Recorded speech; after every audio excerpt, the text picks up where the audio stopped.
ভাই একটা কথা বলুন তো, রিক্সাওয়ালা মামা বা রাজমিস্ত্রিরা তো রোদে পুড়ে হাড় ভাঙা খাটুনি খাটে, তবুও তারা গরিব কেন? আর বিল গেটস বা এলন মাস্করা কি মাটি কাটে না? তাহলে তারা এত টাকার মালিক কিভাবে? পার্থক্যটা গায়ের জোরে না দোস্ত, পার্থক্যটা এইখানে। আজ আমি ধনী এবং গরিবের 5টি এমন অভ্যেসের কথা বলবো যা শুনলে আপনি চেয়ার থেকে লাফ দিয়ে উঠবেন, গ্যারেন্টি। নাম্বার 1, বড়লোক দেখানো বনাম বড়লোক হওয়া।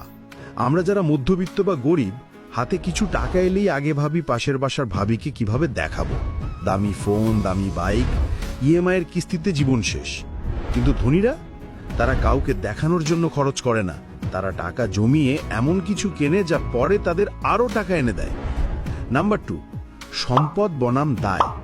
সহজ কথায় বুঝেন, যে জিনিস আপনার পকেট থেকে টাকা বের করে নেয় সেটা হলো দায় বা লায়াবিলিটি, আর যা আপনার পকেটে টাকা ঢোকায় সেটা সম্পদ বা অ্যাসেট। গরিবরা কেনে লায়াবিলিটি আর ধনীরা কেনে অ্যাসেট। আপনি শেষ কবে এমন কিছু কিনেছেন যা আপনাকে উল্টো টাকা ইনকাম করে দেয়? ভাবুন তো। নাম্বার 3, আয়ের উৎস। আপনার ইনকাম সোর্স কয়টা? একটা, মানে ওই মাসের 1 তারিখের বেতন? সাবধান ভাই, যদি কাল চাকরিটা যায়, পরশু কি খাবেন? ধনীরা কখনোই এক ঘাটের জল খায় না, তাদের মাল্টিপল ইনকাম সোর্স থাকে। চাকরি গেলেও ব্যবসা আছে, ব্যবসা লস হলে ভাড়া আছে। আপনার কি আছে? নাম্বার 4, ঘাড়ের উপরের অংশ। আমরা বাসে ট্রেনে বসে কি করি? ফানি ভিডিও দেখি আর হাসি। আর বিল গেটস বছরে 50টা বই পড়েন। ওয়ারেন বাফেট দিনের 80 ভাগ সময় পড়েন। তারা জানে পকেটের সাইজ তখনই বাড়বে যখন ব্রেইনের সাইজ বাড়বে।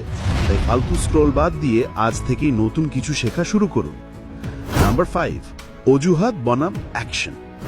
গরিবরা বলে আমার কপাল খারাপ, বাপের টাকা নাই, সরকার কিছু করে না। আর ধনীরা বলে যা নাই নাই, আমি এখন কি করতে পারি।